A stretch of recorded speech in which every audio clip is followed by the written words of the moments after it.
say, well, early positive. I'm riding my bike, and I'm going to try to talk. I will probably just walk.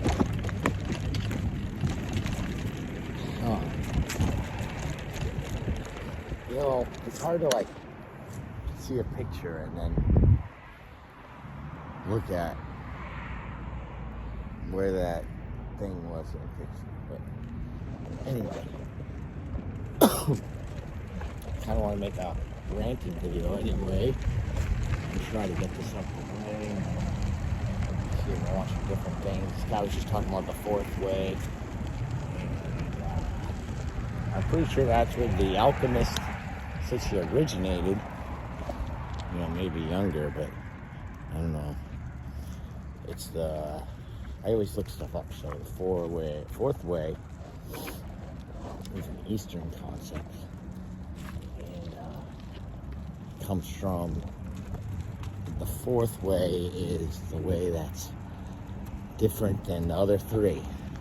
So the other three are the monk, the Thacker, that Thacker over there, I'm just kidding, and, oh God, I usually remember stuff, come on, monk, Thacker, and I believe it's the yogi, and the yogi being the master of like emotional mind, the monk, mental mind, and Thacker, something in the body, I forget, you know, something like this, right? They all have their individual path thing, and fourth way is like its own unconventional thing.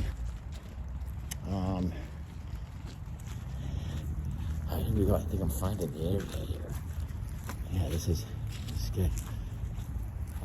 The Alchemist says shaking that, but I feel like this thing I was just watching was about Google and something. I'm not going to spoil it all for you, but you know, I feel like there's good and bad that can come out of everything. And so some people take these Eastern teachings and you find out like that false light kind of thing, or spiritual ego, you know, sliding into that narcissism. And one thing I wanted to say was, like, you know, sometimes you never know, is this good or this bad? And I think we can't live in fear.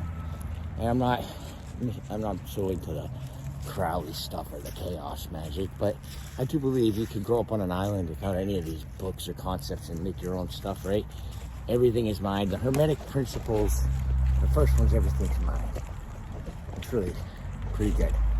I'm not trying to like worship those things either, because anyone knows me knows I can't be pigeonholed, and I don't like to be like into one thing.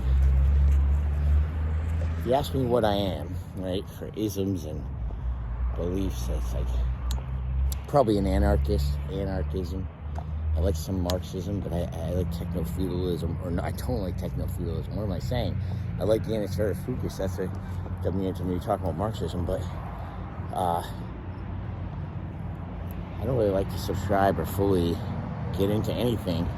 I was duped with the truth movement once before, if you will, and I can feel like with my religious or philosophy, theosophy, I like to get down with like the shaman stuff, but not mainly the 4 agreements and the 5th agreement.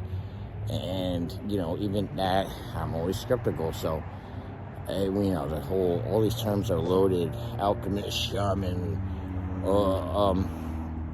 you know, within those paradigms, there's good and bad, and good and bad is subjective. I like Alan Watts. He talks about, you know, the human experience and good and bad, etc., but obviously we shouldn't need needless suffering, and anyone who's like getting off on torturing kids or something, I consider my enemy. Because if it were that basic, you know, because sometimes, and obviously we need to have compassion for those individuals too, but, you know, protect our kids, that's all I'm saying. Protect ourselves, protect society, service to all, whatever you want to call it. But one thing I was thinking about was that book, The Manipulated Man, which by Esther Villa, and it talks about society and, you know, women and blah, blah, blah. I think that's one thing that I like to think about, because sometimes I get feeling bad for myself, lonely guy, blah, blah, but I also don't like to fall for the traps of chasing girls and all that. But, you know, I feel like in general, if I were to dissect it with my weird brain that I have, it's like, oh, women are trained to be a princess, and men throughout history fight for the dowry and this and that, and both sexes taught not to really be fending for themselves. It's like, oh, what are you gonna buy me for this and that? And guys like, I gotta work so hard to get stuff so I can buy my girl stuff. When it's like, you think of like the old school ways of farming and living off the land, it's like a totally different thing. And I think I'll be more content if I can start something self-sufficient like that, this post-scarcity village, if you will. Down there. But determined to get in nature. It's really 44 or something, so I mean, come on. You're gonna be a general, or you're gonna get out here like a general.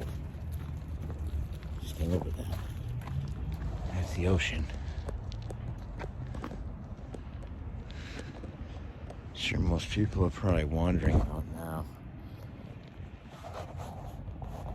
Peace.